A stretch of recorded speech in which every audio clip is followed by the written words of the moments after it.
Kitchen to the left, rostrum to the right. If the smell's anything to go by, that crate's full of fertilizer. Not very intimidating. No wonder the crops are bare.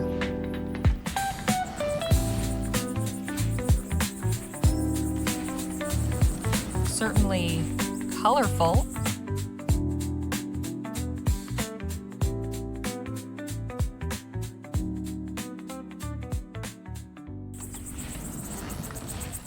Suppose that's where the animals are kept. Seems like they're pretty self-sufficient here. They have an automated irrigation system. Pretty ingenious.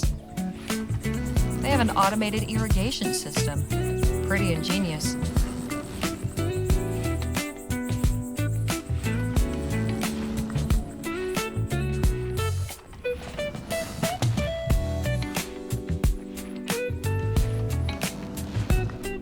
I can't be seeing things.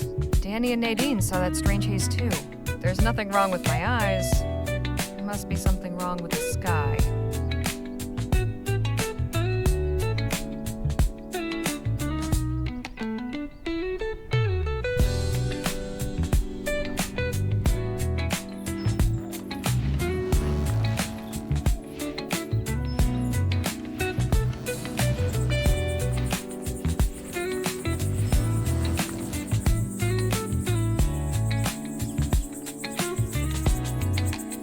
Hey, Danny? What's going on? So, what's our friend on stage been jabbering about? What hasn't he? This guy makes Jake seem like a silent monk by comparison. Anyway, it's mostly been about Clark, his etheric research in New Britannia, how he built his lab out here after the Expo disaster. Excuse me, miracle, that sort of thing. He says Clark transcended. I'm not sure what that means. I don't know, but it doesn't sound good. What's your impression of Chrysalis? Well, it's peculiar. Everybody's got a job to do, a way to help. Nobody's left out, and that's nice. But all this stuff about etheric beings? It sounds, Crazy? You said it, not me. Anyhow, I wouldn't mind hanging around a while. I'll leave you to the lecture. He does go on, doesn't he? My friends, today we give thanks for our manifold blessings. On this day of celebration, the Evocator's Day of Transcendence. And why do we celebrate today on the 8th-month anniversary? Because 1 is nothing special. 1 is an isolating, selfish, lowly number. But 8 is perfection. 8 is infinity. 8 is the flap of the butterfly's wings. On this day in March of this year, exactly 8 months ago, the luminous ones called Evocator Bennett up to join them in the luminiferous ether. In so doing, they showed us the path of light, where soon we all shall follow. Now our soul sibling Bennett dwells among them in the etheric realm beyond this earth, in a transcendent union of cosmic harmony and peace. The butterflies sure seem to like these flowers. A reliable water supply is everything out here.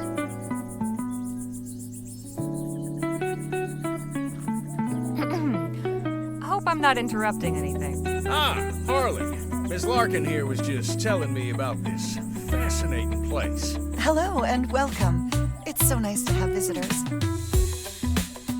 What is it you do around here? Plenty.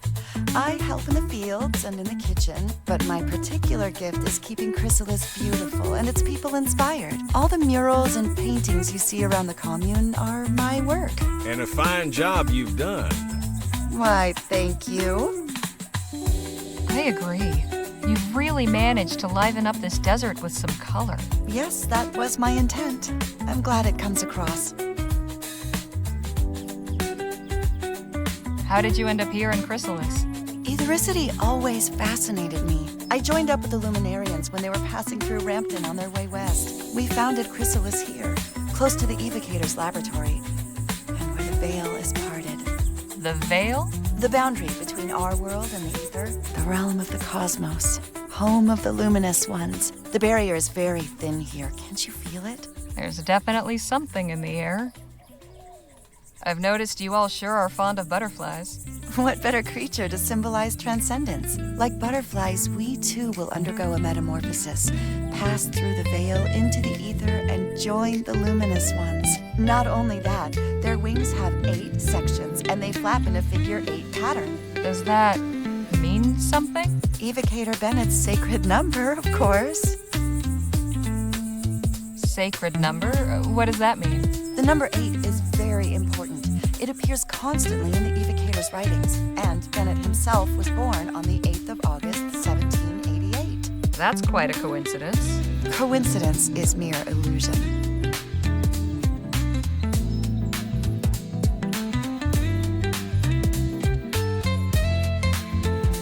Did you ever meet Dr. Clark? I did. Once. Such a brilliant mind. We didn't speak long, but I felt as though we'd conversed for hours. Do you have an idea of where Dr. Clark might be currently? Of course. He's with the luminous ones. Pardon? The beings on the other side of the veil. The ones who dwell in the ether. You're saying Clark is dead? Not dead. Transcended. Eternal. You still have much to learn. It's good you're with us now. Everything will become clear soon. Trust me. What exactly was Dr. Clark's etheric research about? Truth. Lovely sentiment, but could you be a bit more specific? He sought to connect us with the world above, to unite us with the luminous ones. He succeeded in not only opening the door, but stepping through and crossing the veil. He showed that the way is possible. Now we all must learn to follow. All right. Thanks for the chat. Be well. Don't wander too far now. Could we have a word in private, Jake? Sure. What's on your mind? So, what have you picked up from these fine folks? This ethericity stuff is much more complex than I thought. Seems our friend Dr. Clark may have been on to something after all. I'll just leave you to it then. The butterfly makes this one less creepy, but not by much. Something about that makes my skin crawl.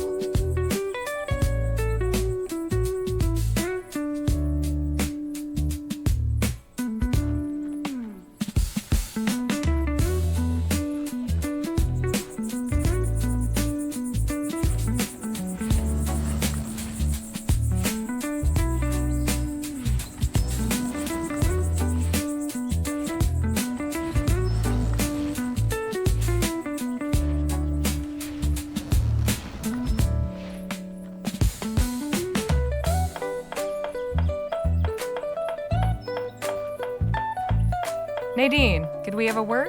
Of course. You enjoying yourself here? These are good people. I'm glad we met them. You don't find them a bit odd? I'll admit, I don't quite comprehend their philosophical ideas, but they've welcomed us with open arms.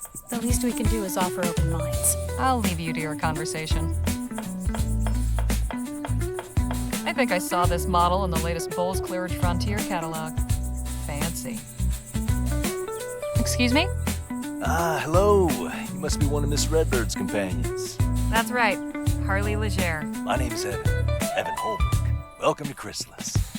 Evan was just showing me the cookhouse. You know they grow or raise everything they eat here themselves? Well, mostly. Sometimes we need to resupply from town, but we aim to be fully self-reliant. Our dedication will be rewarded with bounty. So, are you the biscuit roller for this community, or what? Not quite. Everyone in Chrysalis does their part. It's my day on the rota to fix breakfast. Do you have a doctor? We have a few skilled in healing, yes. I do wish we had more knowledge of agriculture. Our crops haven't been thriving like we hoped. What's your story, Evan? How did you join up with these folks? Well, like many of the others here, I was living in New Britannia. My wife was there at the etheric demonstration at the expo. I thought I'd lost her forever. But Emissary Paul found me and explained how she hadn't perished, merely transcended. At first, I didn't believe him. I wanted to throttle him, actually. I can understand that reaction. But I realized that in my grief, I had become blinded. Oh, I am so sorry. Don't be. One day I'll transcend too. We'll be reunited indeed. You said your crops weren't doing well. Why not? Getting the irrigation in this year saved some of the crop, but we're facing lean times. We simply must find a way to grow enough to feed everyone. Did you ever meet Dr. Clark? Alas, no.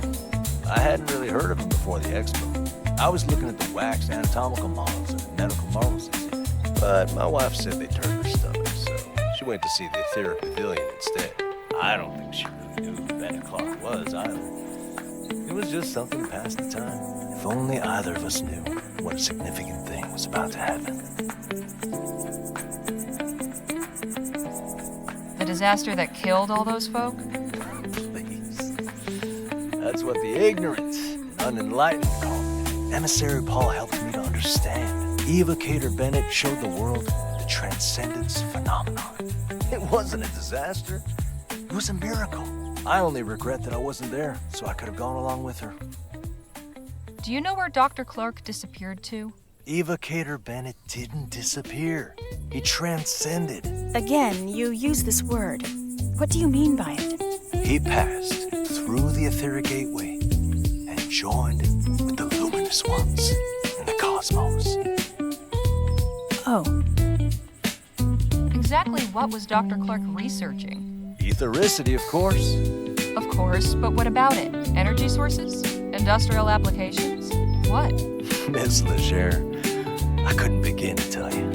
Whatever reasons he may have given the public, bankers, professors, and what have you, his true purpose was to open the way for humanity to pass into the etheric realm. It wasn't easy.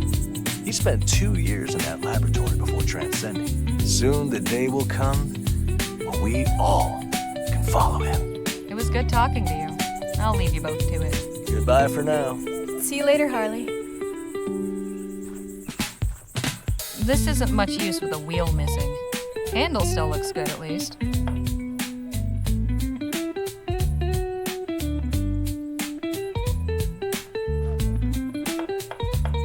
My, that's quite imaginative.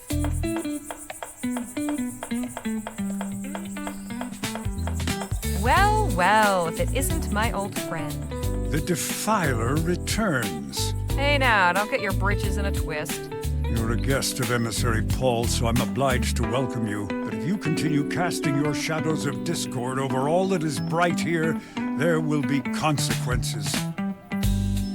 Now just where do you get off saying I'm casting shadows of discord or whatever? I caught you trespassing outside the laboratory. Then your friend blasted the door off. It was all in the name of research.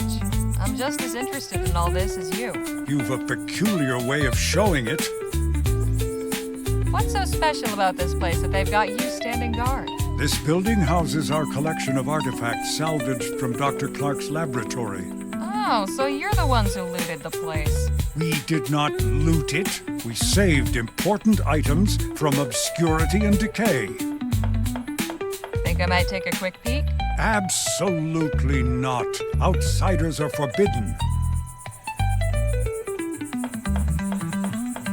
So how does one go about joining your little club? You think if you joined us that I would just suddenly allow you to enter? Sure, you said only outsiders were forbidden. Nice try, but not on my watch.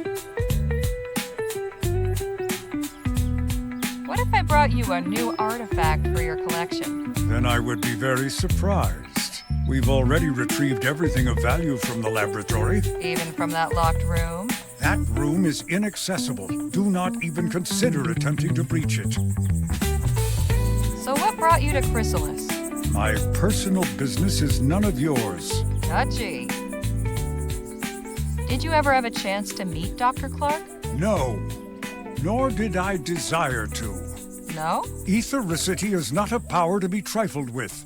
I've no interest in meeting someone who treats it as a plaything. Where did Dr. Clark end up? Not where he should have. Do you know any details about Dr. Clark's research? He was toying with fire, pure and simple. He may have been inspired and driven to his work by the luminous ones, but he was only their tool. He did not acknowledge their undeniable glory or show them the proper respect. He took a battering ram to the door of heaven. When they tired of the noise, they whisked him away inside the gates, while the rest of us still wait outside. So what you're saying is, you don't actually know. I've underestimated you. Didn't think there could be someone more arrogant than Dr. Clark. I'll leave you to your guarding. Try not to die of boredom.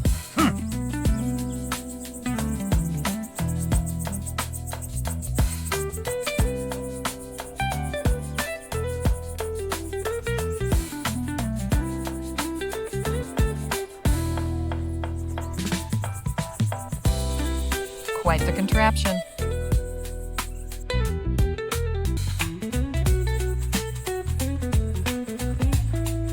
Hello again.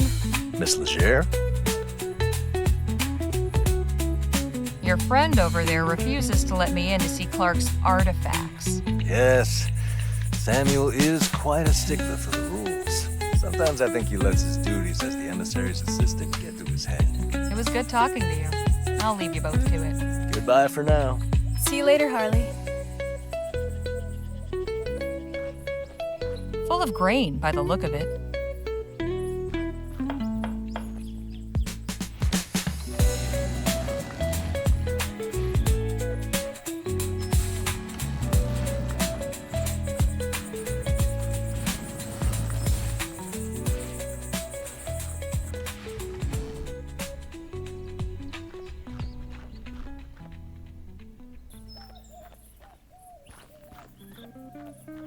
Whatever turning on that generator did, I hope it's not permanent.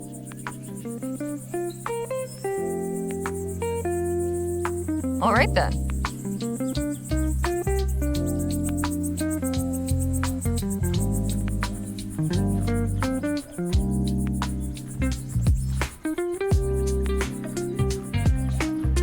Wonder if Dr. Clark boarded these up himself.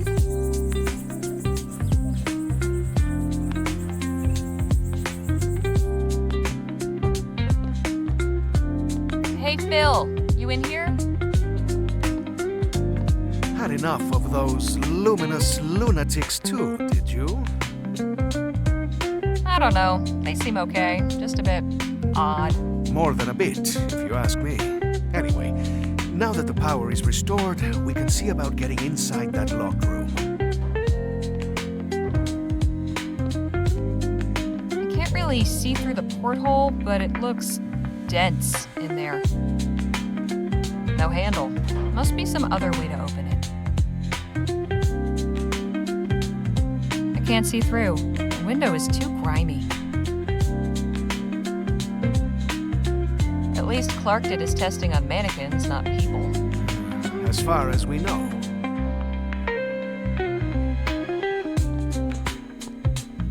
Empty. Not really surprising. What in the ether is this thing? Best left alone, if you ask me.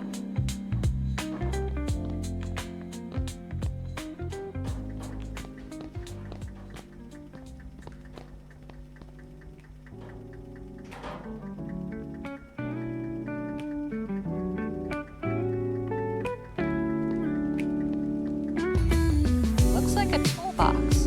What's it doing all the way up there? Way too high for me.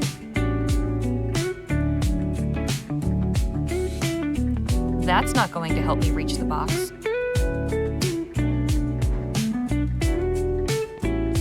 Hey, Phil, let's talk. What about? Can you think of any way to get that box down? I'm afraid reaching high things has never been my forte. A bunch of Clark's things are collected at the commune, but one of the Luminarians is guarding the place. Naturally. Are you seeking a distraction? If you have an idea, I'm all ears. It just so happens I do. I have had a look around, and this machinery is quite unstable. With a few more items, I could finish what we started with the door and send this whole place up in smoke. That would give you time to search, no? It would, but it seems a touch extreme.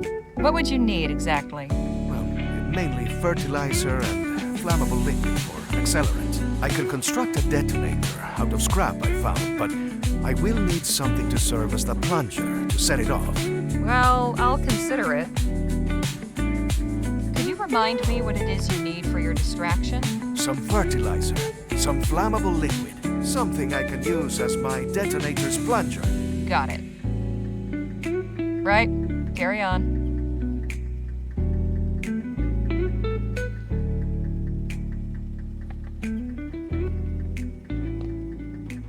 Here, can you use this as an accelerant? Definitely. Alcohol this potent will be very effective.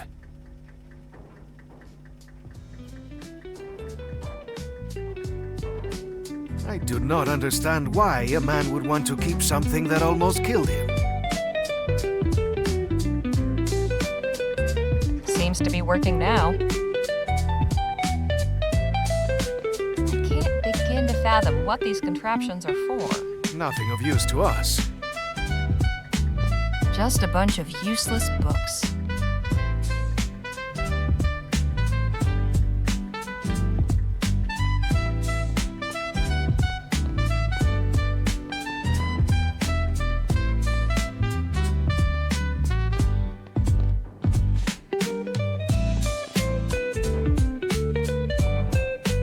I will stay in here.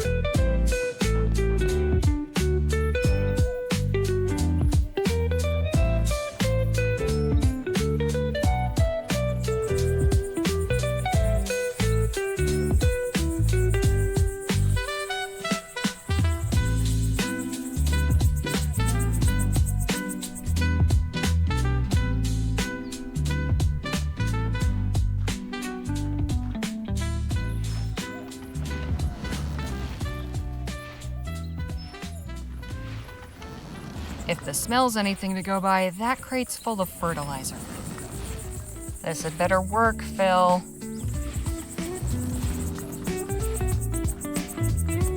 Certainly colorful.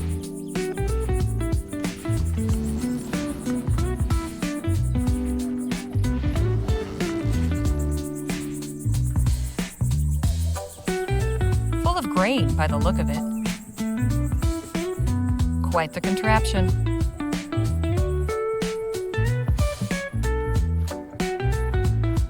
This isn't much use with the wheel missing. Handle still looks good, at least.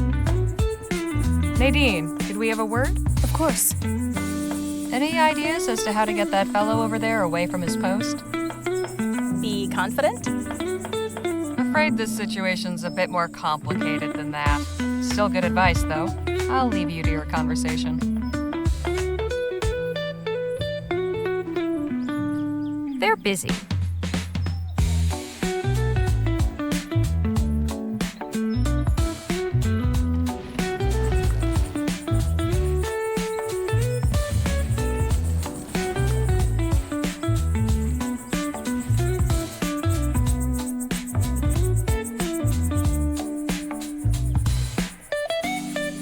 Hey, Danny.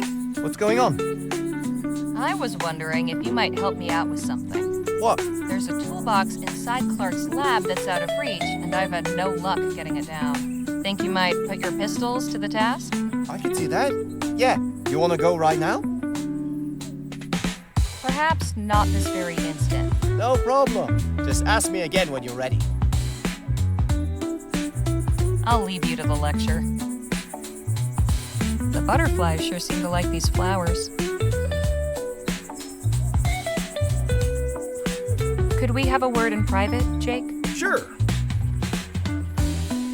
What's on your mind? I think I found a promising lead. There's a shack on the other side of the commune full of things salvaged from Clark's lab. Only problem is it's being guarded by that first luminarian we met. Oh, the feller with the tinfoil chapeau? The very same. How can I get past him? He's a peculiar one, but he seems to be the most reverent of these folk. Perhaps you could win him over with a peace offering. There might still be something in the lab that's been overlooked. I'll just leave you to it then.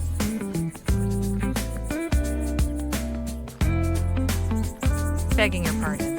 How may I help? What's the meaning behind those shadow paintings? We commemorate those who have transcended, and those who will. Hence the butterflies? Very astute. Yes, the butterfly represents the immortal soul, the essence of a person in their fullest flourishing. The butterfly is pure potential, contained within those who have not yet transcended. Once someone has passed into the ether, it is released and flies free. Why, that's mighty poetical. I can see that you have quite a bold, brilliant butterfly stirring within you. You don't say. You see that, do you? If you permit me, it would be my honor to paint it. Only if you're willing, of course. Everyone's journey to transcendent readiness is unique. Perhaps you could tell me more about it once Harley's done talking. With pleasure. All right. Thanks for the chat. Be well. Don't wander too far now. The butterfly makes this one less creepy, but not by much.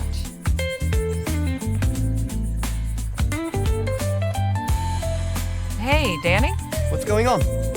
Let's go see about getting that box in the lab down. Sure thing. Just lead the way. That's it, up there. Right.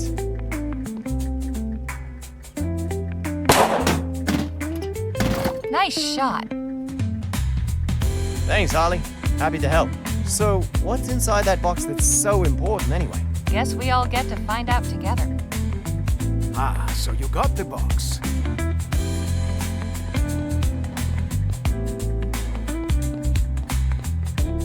There's more than one way to get a box open. Well, anything good inside? Not really. Just a wrench and this odd dial thing. I hope it was worth the trouble, then. That was good practice, at least. I'm heading back to Chrysalis. See you both later.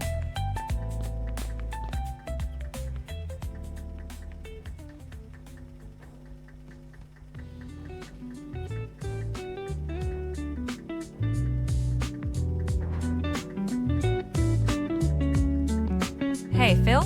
Let's talk. What about? Right. Carry on.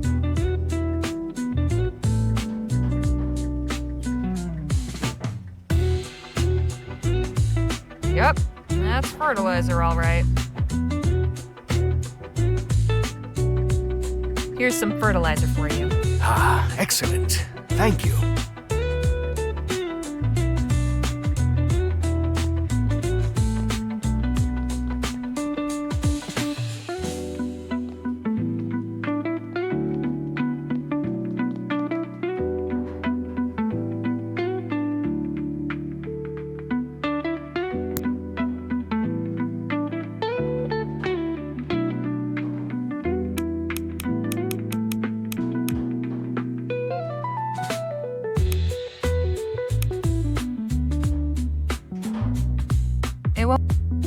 It won't turn any further that way.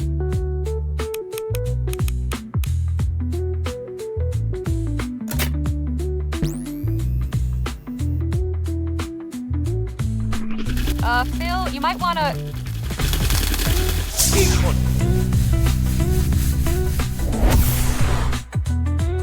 Move. Are you all right? I think so. The cage seems to have absorbed all that energy. Just warn me before you try that again. So, this console operates equipment by setting the dials in a 4-digit sequence. And it looks like it's connected to the door as well. Which means I need to figure out the correct sequence to get it open.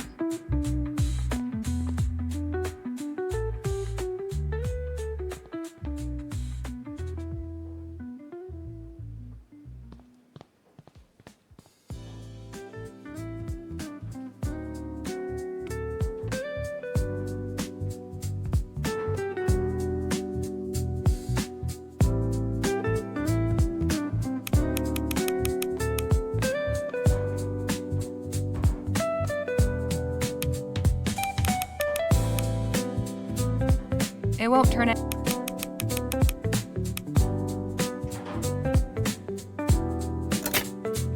Not Clark's birth year. Guess that would have been too obvious.